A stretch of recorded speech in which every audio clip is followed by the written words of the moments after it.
hindi madaling magpakasal talaga dahil ng mga requirements. Thank you, Lord, dahil hindi talaga sinusuportahan ng umpisa, hindi madali sa pamilya ko. Pero parang against na, okay, pero ang mga requirements ko doon ako problemado. Pero sabi ko, Lord, pag binigay mo walang sagabal, Amen. lumipas yung mga panahon na nakumpleto na rin. Thank you, Wow! Ang pamangkin ko, binigyan ng wisdom siya ang organizer ng aking willing. Talagang pinagkatiwala ko sa Panginoon. Yung nag-prayer ako ng nag-rosary. Sabi ko, Lord, kalooban mo ba talaga na ituloy ko yung kasal o next year na lang pag-uwi ko? Sabi niya, wala ka bang tiwala sa akin? Pero kaya nung sinabi niya wala kang tiwala, napatalon ako sa pag-rosary ko. Lord, inaakit ko na tagumpay at masama ng biyaya. Thank you, Lord. Thank you, Lord. Huwag tayo nung mahilang magpatotoo. Manigit man yan, araw-araw nagbibigay ng blessing si Lord sa atin. Ang kailangan siya na ibabalik ko lang pa ako. Salamat. Nahiya ako kasi ipapatotoo ko, material na bagay. Hindi, okay lang. Okay na yun. Kahit ano. Biyaya yan. Last December kasi nasa isip ko, sa December bibili ako ng live na shoes. Sa may budget. Wow. Kaya nabigyan man ng bonus set, naginayang pa rin ako sa shoes. Pero nitong pauwi ako ng April, sabi ni ma'am, I have a shoes inside the stock room. Tapos, ma'am, your feet is 36, my feet is 37. Sabi niya, no, I have a big size 37. Tapos nilabas niya, Nike shoes. Wow! Wow! May isa pa. Gusto ko yung bag sa Uniqlo na slim bag lang. Kasi 99, sabi tayo kita mag-79. Nung 79, sabi ko, mahal pa rin, pati kinonvert ko sa Pilipinas. Pero nung galing siya ng Vietnam, umuwi siya, Lululemon naman ang dala. Kaya thank you, Lord!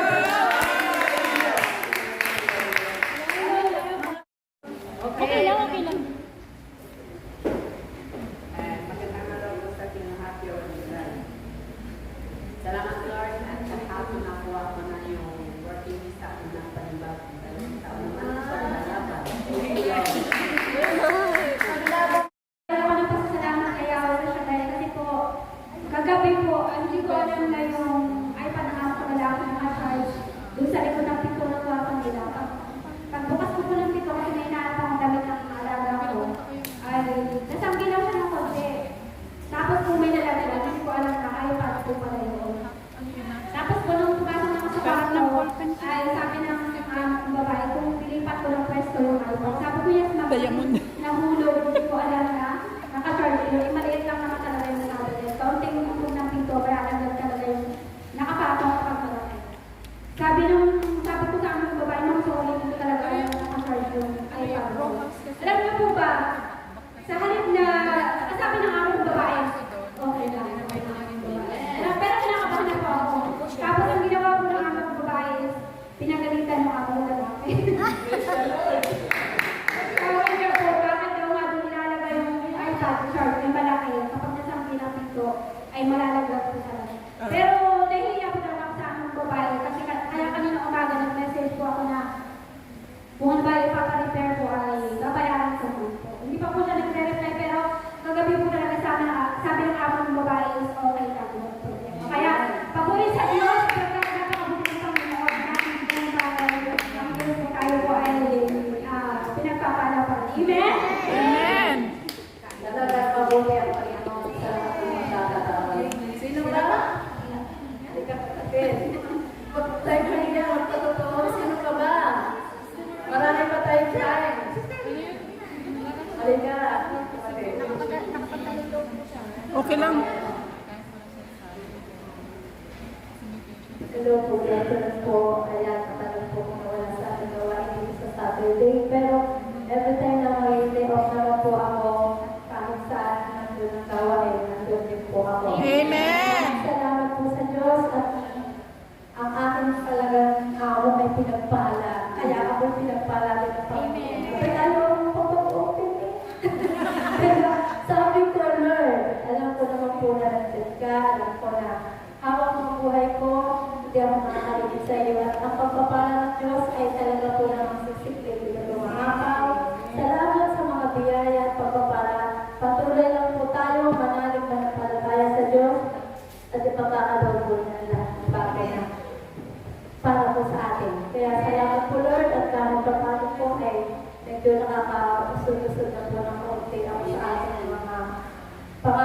nandito ako sa Hong Kong. Sa tunay po talaga sa Pilipinas. Ako sabi ko, Lord, paano ko ba matatagan ng ang pagpapagawa ko ng bahay? Dahil sa tunay po, yung bahay ko ay mga sa nanay ko. Tapos marami pa pong kulang. Kaya sabi ko, Lord, ano ba gawin ko? Tinulog ako. Antay lang. Punya ko dito sa Hong Kong. Sa tunay po talaga, ang hirap po mag-budget. Ano po? Ang hirap po. Sa tunay po ay Normal yan. napakaliit ng sahod na akala ng mga hamon Hirap daw natin mag-budget. ay Sabi ko napakalaki normal. sinasahod. Pare-pare. Halos araw-araw na tayo tingin sa ating pagtatrabaho. Ano po? Amen. Ay, akala nila, pag natapos na, sige, magkakalaki na naman sila. Pero hindi nila naisip napakaliit po na sahod natin dito sa Hong Kong. Kaya dapat po, marunong tayo mag-budget at lagi po tayo magtitiwala sa Diyos.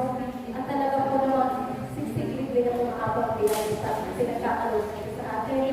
And thank you, Lord, na dahil sa paano po natin nakakapagpagawa ng pagkikaroon. And Lord, thank you so much. Lahat ng papulit para sa iyo, Panginoon, ay dinagawa. Thank you,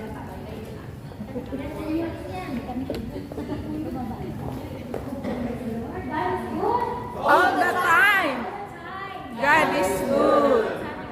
Diyos na in spite sa challenges sa aming mag-asawa, kami ngayon ay nag-renew on this month sa May 30. Mag-renew po kami ng aming 8 years. Happy anniversary. 8 years na rin po nagsasama ng aming brother husband. Salamat sa Diyos for keeping us yung pagmamahal namin in spite of distance, in spite of challenges. At nag-usap kami parang Friday yata yun, nagtanong ako. Ay, hindi, Thursday. Nagtanong ako sa kanya kung for 18 years. Sabi ko sa kanya kung... Praise the Lord. Sabi ko, nagtanong ako kung for 18 years, mayroon bang chance na nag-ano siya sa akin nung hindi naging loyal? Tapos, Sana all. Tinatanong. syempre, gusto ko rin makasimulan. Ah, amen. Amen. Amen. Yan ang anak ni Lord. Salamat sa Diyos kasi nandun yung self-control sa kanya. Kaya sabi niya for 18 years, talagang loyal daw siya sa akin.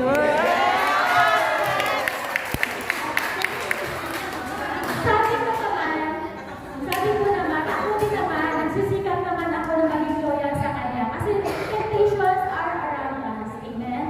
At isa pa po yung pinagpapasalamat ko din po yung kagalingan ng aking amo. Kasi ang hirap po kapag extension ng aking amo ay apektado. Tayo rin po, mga lingkod ng Diyos, hindi rin po may kakailan na apektado ng ating schedule. So last April 25, naoperahan ko yung amo ko dito sa bandang ulo. Minor operations lang po kasi sa labas ng skull. Hindi po na doon sa loob. Kaya, salamat sa Diyos kasi no 23 this, March 25 pala siya na-operahan. Tapos last check-up niya, April 23. Salamat sa Diyos kasi tuloy-tuloy yung kanyang pagaling. Tapos, nung bago pa lang ako sa kanila, every 3 months, mayroon siyang regular check-up. Ngayon po, salamat sa Lord, every 1 year na lang po.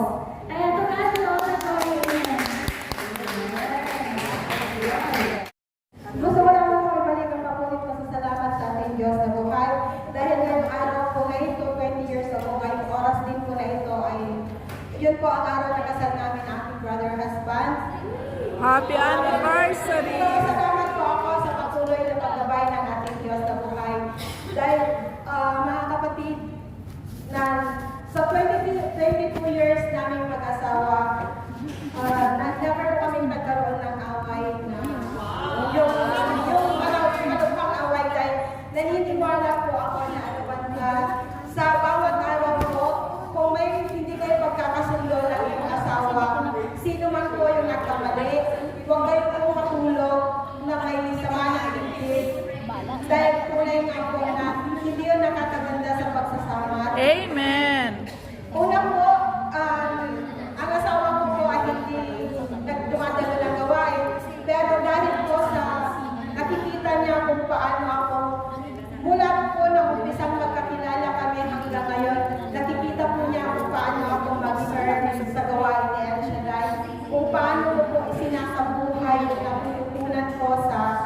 sa gawain, doon din po niya na naramdaman na tunay nga ang El Shaddai na ating pinaglilingkuran.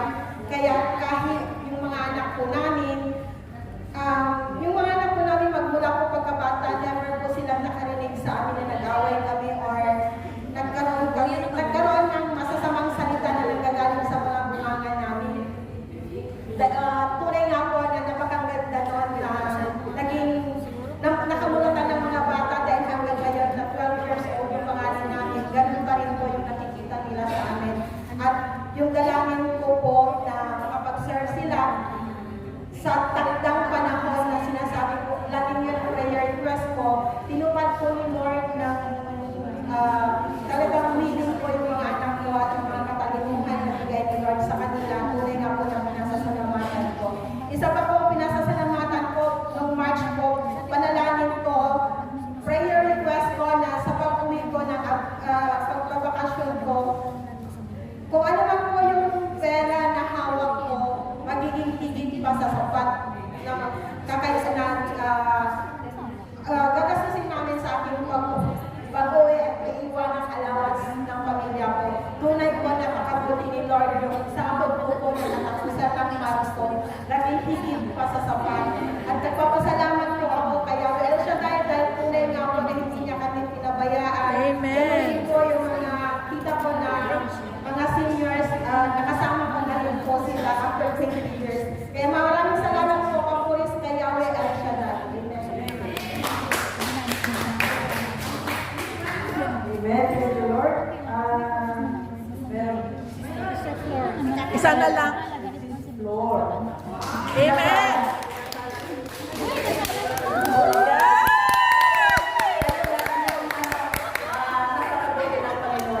Nagpaplano ako ng pakasal pero hindi alam talaga ng pamilya ko kasi mahirap magpaalam na sabihin sa pamilya mo na online kaya pwede kang babaan, ganyan. Talaga, iba ang plano ng Diyos. Nung nag-file na yung magiging husband ko, sabi, hindi natin pwedeng itago, wala ka naman magsinungaling ang simbahan na Palista. tawagin. Oh. Wala kami magawa ng pagkatapos sa simbahan, sabi niyo, naging okay, pumunta sa bahay. Sabi ko, kahit wala ko dyan, manhikan ka. Oh, respeto yun.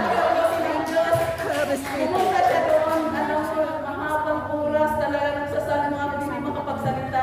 Pero napakabuti ng Diyos kasi yung mga tao, wala, hindi pinakariyan ng Diyos. Ang dami ibubukan ng salita yan, pangako, pero hindi pinatupad. Ang sinabi lang niya, hindi ko ang kamay ng Melinda. Kasi Linda ang Pangalan. ko sa aking pamilya.